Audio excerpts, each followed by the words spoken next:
First and foremost, I want to thank Thomas for putting on this amazing event. This is wonderful. Thank you very much for having me here. It's really great. To all the sponsors, this is a great, really exciting time here. It's really an honor for me to be here. I'm the worldwide head of digital at Ogilvy, and watching and being in charge of looking at digital across the globe, I'm constantly exposed to what's happening in every single market, every single region. And really every time I come out to Asia, I am always inspired and always just in awe of the changes, the growth, how you guys have figured out how to make money on Pinterest, how, Twitter is taking off, how Weibo and all these things are just transforming the way people engage, communicate, buy. It's unbelievable, and it's really, every time I return, it inspires me. I know the previous panel talked about how the West needs to be looking east, and I firmly believe it. The innovation that's occurring here is just spectacular and exciting. And so this is a really fun and exciting panel because really thinking about the role of brand in this new and changing world is both complicated and challenging, but it's also empowering and inspiring. And I think we've got a wonderful group of people here today who are going to talk about this. We've got some rules, so we've got a little bit of rules of engagement here. So if you challenge each other, that's good. If you offend each other, that's maybe even better. If you say something that offends the crowd, that's really good. And if you say something that inspires everybody to go, holy, I'm not going to pay the 100 Hong Kong dollars, that's the best. So that's how we're going to play today. Thank you again for having me. We always talk about FMCG being kind of the start of social, but really what we have here is a panel of people that run brands that are far from that space, that are transforming what the role of social means around brands. And so rather than, I originally was going to introduce everybody, but I think it's much better if you guys want to go around the board here and introduce each other. And I'll start with you, Peter, a little bit about yourself. Okay, great. Well, first of all, thank you very much for having me. It's great to see everybody here. My name's Peter Dingle. I work for a company called Intel. We make computer processors that power the world. Our mission statement is to connect and enrich the lives of every person on Earth, and we've been doing that for 45 years now. My particular role here in APAC is I'm an interactive marketing manager.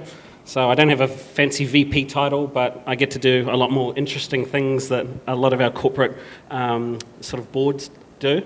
I look after APAC, which doesn't include China specifically, but includes India, Southeast Asia, South Korea, Taiwan, Australia, New Zealand.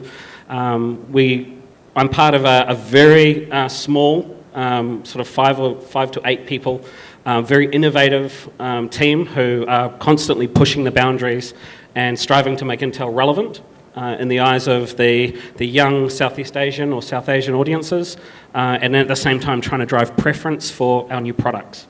Products such as the Ultrabook, which has been around since November last year, as well as our high-end microprocessors. So thank you very much for having me. I'm Seaver. I work for a company called Adobe. We make products like Photoshop and Flash, but I work for the other side of Adobe, which is the digital marketing business unit. So this is basically around platforms that empower digital marketers to do advertising, to do analytics, and so on. So a big part of that is Adobe Social. So what we've done in terms of bringing together publishing and advertising and listening. And we're working with a lot of customers in the region to sort of make that happen. My job is product marketing, so listening to what people are doing in Asia Pacific, take that back to San Jose and to Utah, where a lot of the social guys are, and obviously bring that innovation from there back out to the region as well. I'm Joanne Nuit. I'm the co-founder and CEO of an e-commerce site called Plukka.com, which is selling original fine designer jewelry at 80% off through a patented just-in-time manufacturing model, with the primary market being the United States. And before that, I'm an environmentalist who co-founded and was the CEO of a NGO called Clean Air Network, which tackles Hong Kong's serious air pollution problem. And I'm also the former director of Shanghai Tang. And your creative director of Shanghai Tang. And one of your pieces of jewelry just rolled on the floor. Yeah. And so if anybody finds it, There's a prize. I was hoping that was going to be the Twitter photo moment when I got to put the ring back on her finger. Hi, I'm Sean Rock. I'm with Prudential Corporation Asia. My team oversees the brand advertising research, PR, and digital aspects of our business. And maybe as Brandon said, a financial services firm talking about social media. Maybe those two things don't mix, but maybe that's what I'll help to share with you. Some of the learnings that we've had, I don't think we know it all, but it's been very interesting, little path that we've gone down. Thanks. Well, it's really exciting to look at these panelists and to understand kind of where they're looking at the world of social. I'm going to dive right in. I think, the topic here is about brands, right? It's about what is the role of brand in social. I mean, we live in a world where consumers can engage with both brands, senior executives, anybody that represents a brand all the time. They can engage with them whenever they want, however they want. So how do you even define, how do you control, how do you manage a brand in this new world? And how do you create parameters and deliver that? John? Oh, me. Okay. Maybe Since I'll go for the brand. I think for our perspective, it's probably a little bit of a motherhood statement. It's all about connections and kind of the very basics of contextual marketing. What can you actually have a reason to talk to someone about, and that equals a conversation. I think one of the important things that we've been focusing on with a number of different audiences internally is actually about those conversations. And why would someone want to have a conversation with us? Maybe to give you some context to that statement is the core of our business, which encompasses almost 400,000 agents around Asia, is all about conversations. People sitting down and trying to plan how to send their kids to college, how to plan for their retirement, save for the down payment for their house, all of those things. And so actually, it's not that far of a stretch when you think about it. But I'll just give you the comparison. The insurance industry is built bluntly on actuarial tables, on risk management. So risk management by nature and social media really don't fit together.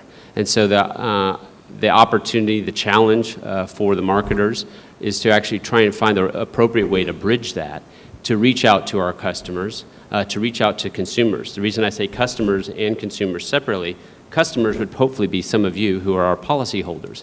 But our customers are actually our distribution, those sales agents that I talked about. What can social actually be part of them? And I think so far this morning, we haven't really gotten into the business aspects of social. I think there was a little bit of a talk that Thomas was able with Sina to talk about a little bit about that. But I think that's one of the areas that's probably most exciting for us is the discussion from a consumer to a brand is one, and I think there's probably some others that can speak better about that. We would be at an early stage of that. But then the opportunity of a brand or a company dealing with its customers, and it's a distributed sales force, whether you're IBM or Intel or anyone like that. That's it. Oh, God. There goes the ring again. We're going to do this. We're going to get this. We're going to get this. No photo. more Plan ring. slaps. No more playing with a ring. I didn't bring any with me. Thank you. Okay. I think it's from an insurance perspective to creating a jewelry business. I think that we're really going to be talking about this from totally opposing viewpoints. I mean, I'm creating a luxury brand with a totally unprecedented value proposition of high design, low price, which only technology could enable. And also to address Tom's question in the last session about does Silicon Valley have reason to be afraid of Asia? Yes, very much, I think, in disintermediating consumer retail by leveraging on the comparative strengths of being based, in the center of the world's manufacturing, namely the Pearl River Delta. But that's a sidebar. But anyway, I wanted to talk about the brand being essentially visual. Social media sharing of visual imagery is at a huge multiple compared to textual or verbal messaging. And I also want to mention that as a brand inventing itself in real time, literally like, whatever's being tweeted or posted to me now, we will actually be responding to. So it's a continuously iterative, spontaneous, instantaneous brand building exercise which has to unfold literally in real time. Like if I find that there has been an incredible reaction to a specific ring, I happen to be selling fine jewelry made of diamonds, gold, and all these gemstones, but if I find that somebody is like crazy about this ring, like let's say this was to appear like, in someone's Instagram feed, and there were 100 reshares right away, then I would think, okay, this is actually fertile ground aesthetically, potentially for some capsule collection, or I should be riffing on this product category more. Now, of course, that's further enabled by my location in the Pearl River Delta. But of course, our panel's not about that. I think I want to ask you a question on that. So Okay. Following on those lines, how do you manage that? So I mean, Intel, right? We're talking an enormous brand with enormous reach and distribution. Now, in a real-time world where consumers are constantly engaging, how do you manage your ability to interact with them as they're having those conversations? I understand from Mother Plucka that the idea of for your platform, the luxury audience is much smaller, so it's a bit more easy to manage. But when you come to an Intel and social is amplifying everything, how do you deal with that flow? Yeah, you have to. It's not what the brand can do for social. It's what the brand can do for the people. It's about exactly as Sean was saying about relationships and conversations. But social media has, for the last 6 years, and every conference we've all been to, been the topic of these huge risk sort of conversations. You know, and the result of those is you kind of have to be in the conversations. If you're not there, if you're not listening, then things can get out of control. Intel takes a very structured engineering approach to everything that we do. And in our move to be more social, to create more emotion, to actually be more relevant to consumers, we have to release that grip. We have to be a little bit more flexible. We have to be a little less structured. We have to be a little bit more spontaneous. And that means everything from our finance controls to how we plan to spend our budgets to the lockdown that we have on our color charts and our logos. And it means putting a little bit more trust in the local flavor and the local value of what's happening in Vietnam, what's happening in Korea. How do we bring out that Aussie flavour? How do we take advantage of those amazing, colourful festivals in India, but at the same time stay true to a tone of voice and a meaningful kind of representation that Intel is. You're right. We're big. We're number 7 on the Interbrand list. And there's a lot of people worried about that sort of stuff. For sure, I would bet. That's right. Add to what you said. If you see 100 people, show that ring on Pinterest, it shouldn't be the mother plucker who responds to it. It should be the designer, the people behind that particular product. I think it's all about if social makes the brand not the brand, but the experience, the product that you hold in your hand, or the person that you talk to. It also gives you the opportunity to let that person who made the product, the guy, the engineer in Intel, the insurance salesperson, the designer of that jewelry, to actually have a voice on social, protected by the brand, but to get out there. And it gets harder when you've got essentially a franchise or a distributor kind of thing, and protecting it as a custodian becomes more difficult. But it's an opportunity it's not just about being scared of social from the outside. People are scared of their own people. People are scared of their own employees being on social and being that voice, but we don't have a choice. Well, so if we don't have a choice, that's fine. That's understandable. But let's just talk about the fact that there's so much data, right? We're just talking about right now. There's all this information. There's all this stuff happening. How do you begin to even put parameters around valuing it? I mean, I know that Adobe has moved from building Flash and Photoshop to really trying to own the marketing suite of solutions. And how do we begin to define what ROI is and what value is for social? I mean, likes, followers, tweets, those are all okay. But really, what's the value? How do you determine that? I mean, from a branding point of view, I think you stick to the same branding metrics and the same branding values that you had. So social is a part of that magnifies it and plays a role in that. But I think likes and followers, we've slagged it off. Everyone slagged it off somewhat. But having that engagement with that community is really important, and at moments of truth, that community comes to your aid and comes to build on the brand. So when we launched Creative Suite 6, which is the new set of Photoshop and all that kind of stuff, the fact that we had millions of in fact we had that kind of fan base, social was able to sort of step up and perform better than search. Social was able to outperform. When you look at attribution on, things like sales, things like subscription, social actually did better, but that wouldn't have happened if we hadn't had a community that we had engaged with without a marketing campaign behind it in the first place.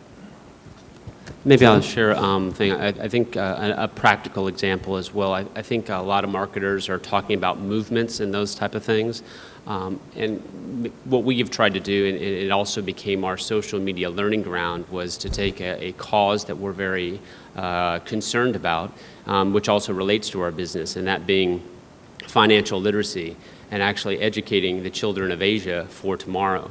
And so we partnered with Cartoon Network, launched a program called Cha-Ching, but the part that we really were wanting to find out about was how do we begin to develop a fan base, and what is that all about? So what is the value of a like? I mean, that was a question two or 3 months ago, and really what it's become for us is the value of the like is the opportunity to reach out to people who actually have an interest in what we're supporting and what we're trying to do, and then seeing how we can actually build that. And if we're giving to the community, we're expecting that, in the long term, there will be positive benefit for us. Instead of trying to say, well, do I get an instant ROI on this? And I think that's the challenge.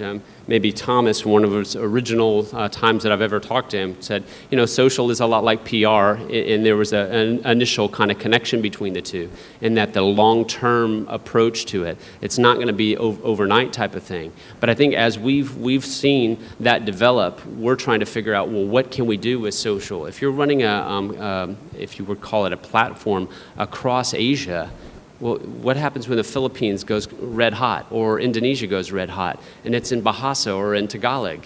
Are we ready to respond to that? It's been very, very interesting to try and figure that out. So then you say, well, how do I find the tools that help me to do that? Because as a brand, we want to have that relationship, and we've got to figure out ways that we can actually achieve the opportunity that we've already identified, which is we can actually make a difference in people's lives. So I think that's the challenge that I think all of us would look at in terms of this kind of latest buzzword about movements and stuff. How do we leverage hopefully a movement that's aligned to your brand honestly, not made up, honestly, and then have something to actually contribute to the conversation. And if that's in a broader context of what we do as our business, so be it. Well, so but then along those lines, and talking back to measurements of success, right? KPIs.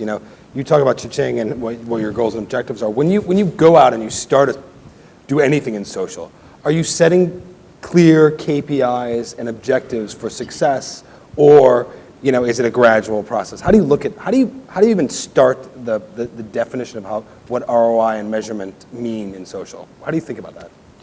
Okay, at Intel, we as part of the marketing campaign function, if we are purely abusing social media to gain free reach or additional kind of connections with people, then it's the measurement is engagement. It is shares, it is likes, it is comments. When you're utilizing the Facebook platform and you can amplify every post by 130 average friends or 1,000 average friends in Indonesia, then there's value in that. Got it.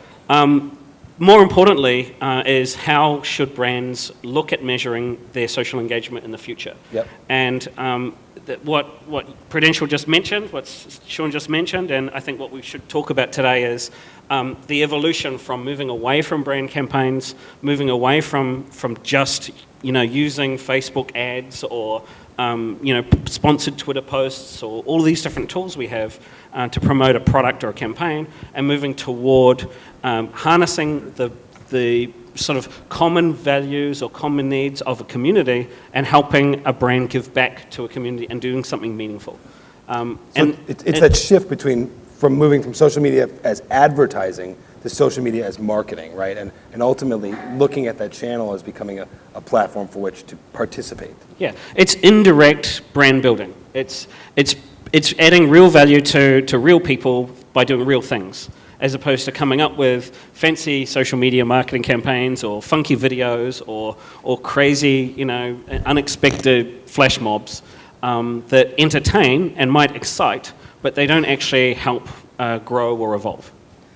But I don't think there's any other channel where we expect to get major success in marketing without advertising. And I think for being controversial, I disagree with your boss's boss. Social needs advertising. You know, you can start off, what you're doing on social needs to be about the bigger things, but to get people to find out about it, you need to advertise. And you know, it's not a free platform. You need to get the message out there, and it costs money, and that's where the KPIs need to be the same business KPIs you had for everything else, because you need to justify that money. There's a lot of other parts of marketing, of digital marketing, where we can learn, like the search guys. You know, how do they get so much of the budget? We can learn from that with clear KPIs to do some bigger things, but we need to spend money, and that's something that we all have to realize. I just want to make a point, because not everybody in the room is selling digital products or FMCG, that there are plenty of ways to directly measure the monetization of social media through affiliate linking, you know, where there are plenty of dashboards, Facebook stores. I mean, there's a large part of which can actually be directly measured. And I also think that there's going to be the development of hybrid apps which are going to be able to directly link social activities such as blog posts to monetization. Like, for example, I was just telling you that we're building a shoppable Facebook album, which is going to be comprised of blogger posts featuring our products, which will just go, you know, and that actually hasn't been done before. There are other things that we could do. Potentially, you could actually make that feed comprised of Instagram posts or, you know, visual posts subsequent to a customer's purchase, and encourage it by enclosing a card in their package later. Those are some of the things that we're doing to actually completely close the loop of monetization between social media and, you know, and monetization. And so I think that that's directly measurable, but of course not for certain types of products. Now, in terms of metrics and, you know, how do we measure what are what are reasonable KPIs, it's definitely going to be in the level of engagement, the Facebook like fan page growth, and also you'll just see your SEO, because SEO is so directly affected by the amount of social media activity revolving around a brand. I mean, we have, as a very, very new brand, our SEO ranking has already increased, and SEO ranks increase only in geometric proportion, not linear. I mean, by a factor of 1. It's on a scale of 1 to 10 within, you know, 6 months, because of the amount of social media and blogger activity that we've been able to stimulate. It's great. I mean, that's totally right on. So you know, I want to just shift for a moment, because you came from Shanghai Tang years ago, No, right? I don't. Yeah, that's a long time. So that was a luxury marketer, right? An old school luxury marketer that really built its brand that way, and now you've gone and you've totally disintermediated luxury marketing.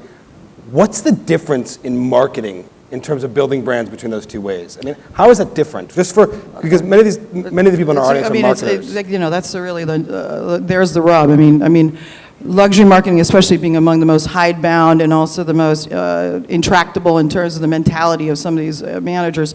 Again, I go back to my first point, which is that it has to be continuously iterative and spontaneous. That's something that, of course, makes all the hairs stand up on the back of luxury bosses. There's no doubt, because, you know, you're dealing with long lead time product cycles, huge fashion shows, you know, huge marketing machines, extremely difficult. So there's that aspect. But also in building this brand now, we also have a traditional PR company, and there is no, just going to Seaver's point too, you cannot just throw away, you can't just forget traditional marketing, whether it's advertising or traditional print media or whatever it is. I mean, social media is there to magnify the brand attributes and its values and its merit as an opinion leader and deserving in the hierarchy of great brands. I mean, there's no substitute there'll never be a substitute for fantastic products, editorial curation, not to use that nasty catchphrase, but you know, for true value as a brand, does it deserve to exist and flourish? So that social media is just yet another channel. I just think that those of us who decide to be early adapters on platforms where, like, for example, this is another piece of advice, and I won't go off into more sidebars. I've had to make strategic decisions because on certain platforms such as Facebook, we can never be a leader. I mean, how are we going to catch up? So I've had to make a decision on Pinterest. How much do I want to go into Pinterest? How much do I want to use a platform such as The Fancy, which is arguably the #1 social commerce, you know, curated social commerce site at the moment. I mean, and then in that process, you have to decide, okay, am I going to make the investment in that platform so that I can become one of the leaders in this vertical, namely fine jewelry in my case. In The Fancy, it's starting to pay off quite, you know, very, very well. In Pinterest, I looked at the actual user base, 40%, and this is nothing to say against certain owners of cars. 40% of the users own Dodges and some other kind of car, and are like administrators. That was a recent survey, which was on Mashable, for example. I decided, okay, cut my losses in Pinterest. I'm not going to focus on that anymore. That's not a suitable user base for me. So I'm also making the point that as a marketeer, as with any other tool, you have to decide where am I going to deploy my limited envelope of resources, manpower, funds, and all that. So that those issues and the entire arsenal, the traditional arsenal, needs to be brought to bear as much as before. Just can I ask one quick question? One more? I want to... I've been looking at the questions from the audience, which Okay, we've been covering a lot. Great. Which is great. There was one question, and there are a lot of going around one particular issue on this panel relating to Peter. Peter, if you could please stand up. There are questions about where you got your shirt. So Peter, where did you get your shirt? Thank you. I'd just like to thank He's still around. Cavelli, who dressed me this evening for these awards. They're wonderful. So it's turned from a social media panel into a fashion panel with the strategically dropped ring by the jewelry company several times. And ROI, of course, has turned into the theme here, which I am pleased to announce to our audience is our next one up. Unfortunately, we're running out of time for this panel, so I'd like to thank all of our panelists for joining us here. The brand panel, thank you very much.